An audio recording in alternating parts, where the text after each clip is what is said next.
प्रश्न है, निम्न द्विघात बहुपदों के शून्य ज्ञात कीजिए और शून्यकों तथा गुणांकों के बीच संबंध की सत्यता की जांच कीजिए। ओके, तो यहाँ पर हमारे पास बहुपदी है 3x² माइनस एक्स माइनस 4। सबसे पहले हमें यहाँ पर इसके फैक्टर करने हैं। तो फैक्टर करने के लिए देखो, आगे वाले नंबर और पीछे वाले नंबर की करते हैं मल्टीप्लाई, यानी कि 3 इंटू -4 जो कि आया -12। अब इस 12 का हमें लेना है एलसीएम। 2 6 12, 2 3 6 एंड 3 1 3। ओके, अब यहाँ पर यदि हम गुणा करें दो नंबर की तो हमें मिलना चाहिए 12। ओके, और प्लस या माइनस करने पर हमें चाहिए -1, क्योंकि देखो x का गुणांक है -1, x के साथ कुछ नहीं है, दैट मीन्स है -1। ओके, तो क्या करेंगे हम, देखो एलसीएम पे चलते हैं।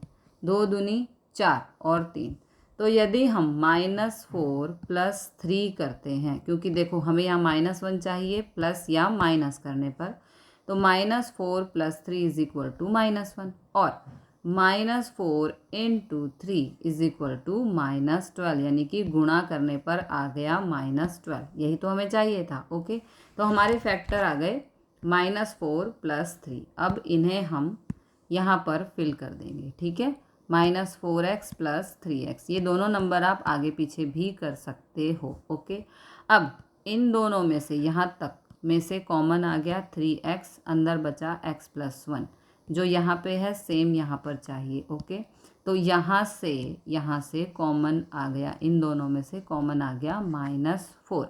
तो एक ब्रैकेट ये वाला उठा लेंगे और एक ब्रैकेट में 3x - 4 को हम लिख देंगे। ओके, अब इन दोनों को हम 0 के इक्वेट कर देंगे।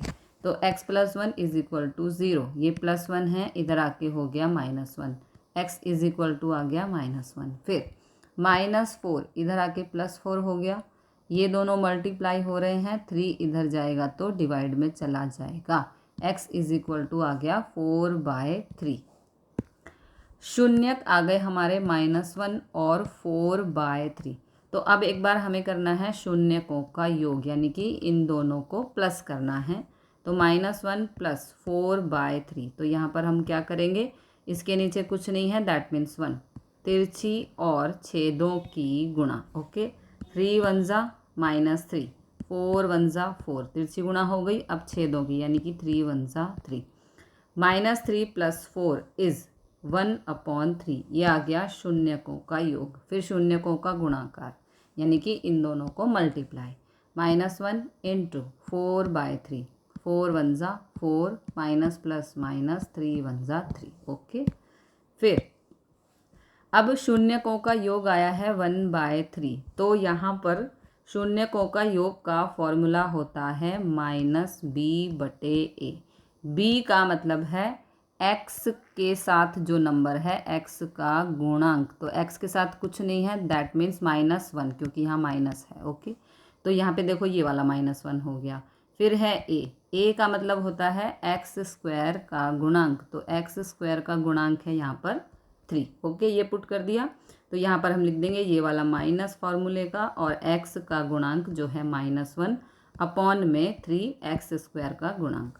अब शून्यकों का गुणाकार आया है -4/3। ओके, तो ऊपर आता है शून्यकों का गुणाकार का फार्मूला होता है c/a। c का मतलब है ये कांस्टेंट टर्म जो कि है -4, तो यहाँ पर ये -4 आ गया। ओके, अपॉन में a का मतलब है x² का गुणांक जो कि है 3। ओके, तो यहाँ अपॉन में आ गया 3। This is the answer.